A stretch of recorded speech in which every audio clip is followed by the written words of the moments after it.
ठाणे के घोड़बंदर स्थित पानखंडा ग्रामीण क्षेत्र में ठाणे महानगर पालिका स्कूल में सोशल री इंजीनियरिंग के माध्यम से शिवसेना के आईटी सेल के फिरदौस कोतवाल द्वारा बच्चों को मुफ्त में स्कूल नोटबुक एवं साहित्य वितरण किया गया।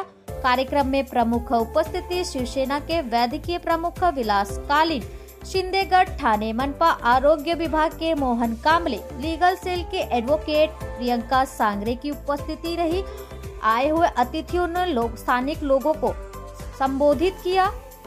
फिरदौस कोतवाल ने कहा कि सरस्वती के बिना लक्ष्मी का आगमन नहीं होता, इसलिए हर किसी को शिक्षित होना चाहिए ताकि वे एक काबिल बन सके। साथ ही उन्होंने यह भी कहा कि वे धर्मवीर आनंद दिघे से काफी प्रेरित हैं कि पद चिन्हों पर चलकर वो इस सामाजिक कार्य को बढ़ावा दे रहे हैं।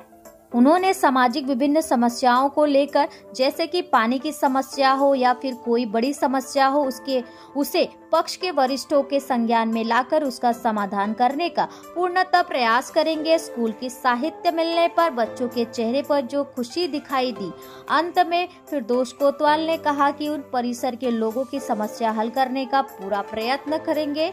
उनका ऐसा कहना है कि शिक्षा ग्रहण करना हर बच्चे का अधिकार है, जिसे लेकर सोशल री इंजीनियरिंग के माध्यम से वरिष्ठ समाज सेवी कोतवाल द्वारा एक छोटी सी मदद की गई। स्कूल के सभी लोगों का आभार व्यक्त किया गया। आए हुए अतिथि गणमान्यों का आदर सत्कार किया गया। तो वहीं समाज सेवी फिरदौस कोतवाल द्वारा विभिन्न सामाजिक कार्यों को सदैव निष्ठा के साथ लोगों के हर दुख सुख में सहभागी होकर निभाते हैं।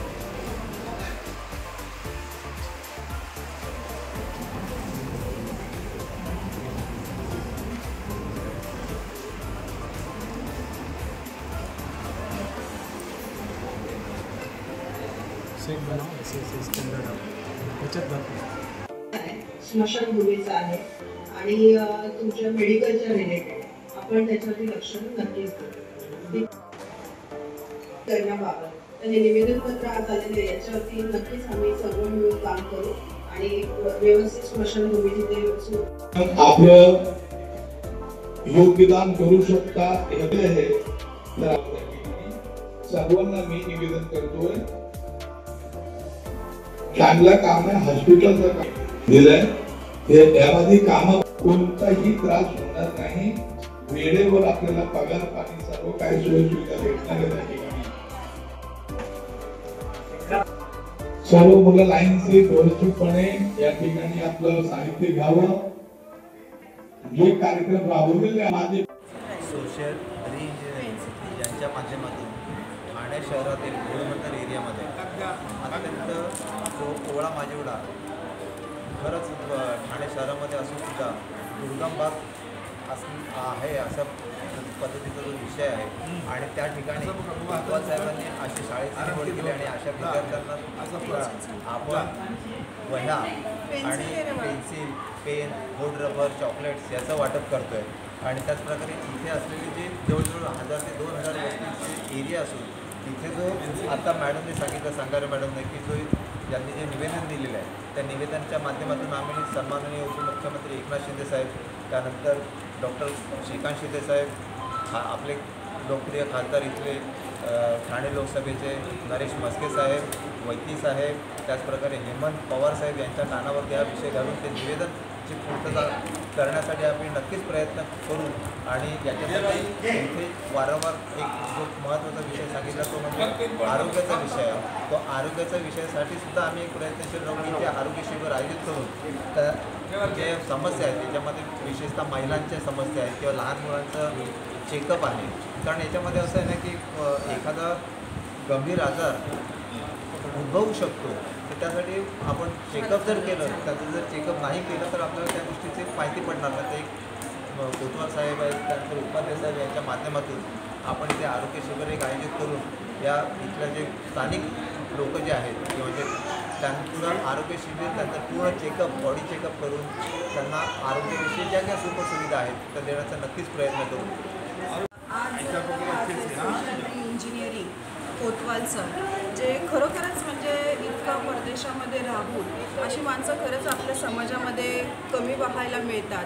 ते चांगले एज्युकेशन पण त्यांनी घेतलेलं आहे, चांगली वेल सेटल्ड फॅमिली, पण कसलाही स्वार्थ नसताना ते इतक्या पद्धतीने म्हणजे एकदम तळागाळातल्या लोकांसाठी काम करत आहेत.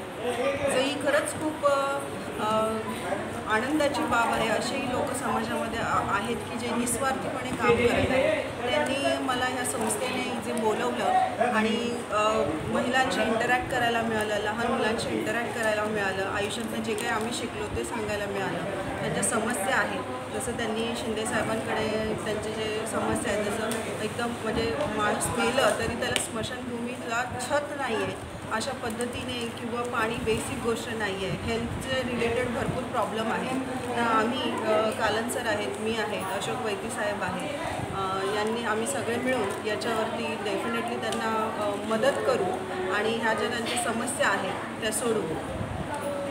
त्याबद्दल धन्यवाद. माझं नाव कोतवाल आहे. मी ह्याच परिसरात राहतो, पानखंडा ओला प्रभाग क्रमांक 1 ह्याच परिसरात राहतो. इथे बोलण्याचा मुद्दा एवढाच आहे की जसं मी म्हटलं की माझ्या आईने मला खूप कष्ट करून मोठं केलं, शाळेत पाठवलं आणि मी अमेरिकेत जाऊन 10-15 वर्ष बघून परत आलो.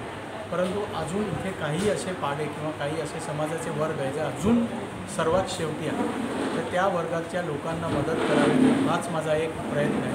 आणि धर्मवीर दिघे साहेब यांचा जो आश्रम आहे तो आमचा पारशी समाजाचाच अंग आहे. तिथे मी मोठा झालो, तिथे मी जन्माला आलो आणि मी लहानपणी असा उभं राहून दिघे साहेबांची बोलेरो जात असते ती बघत होतो. म्हणजे 20-25 वर्ष कॉलेजपर्यंत मी त्यांना बघत होतो आणि त्यांची कामं बघत होते. ते लहान असताना पोरांना बॉल बॅग द्यायचे आणि त्याच्यात मी सुद्धा असा रांगेत उभं राहायचो आणि घ्यायचो.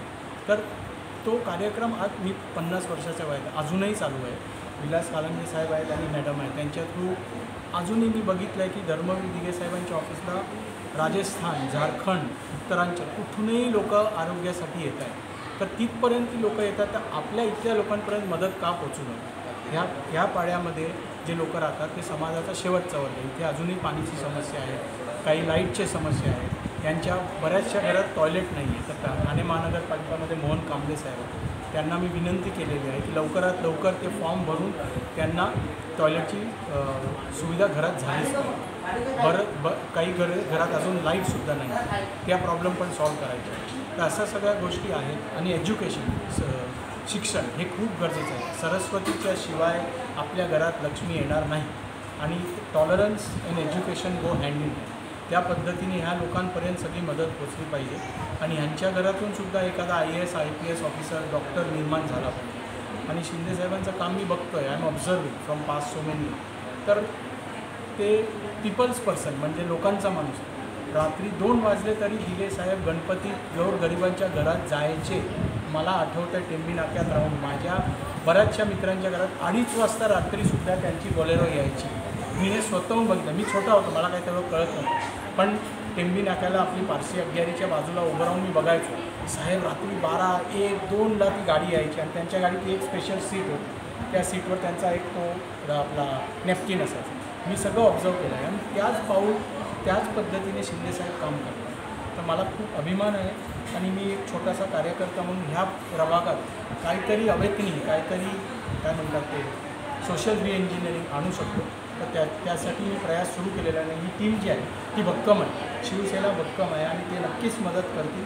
आणि ह्या पाड्यातसुद्धा शेवट म्हणतात ना, रामजी घर आएंगे, घर आलेले आहे, त्यांचे पाऊल पडलेले आहे आणि नक्की आपल्याला इथे सुद्धा विजय भेटेल.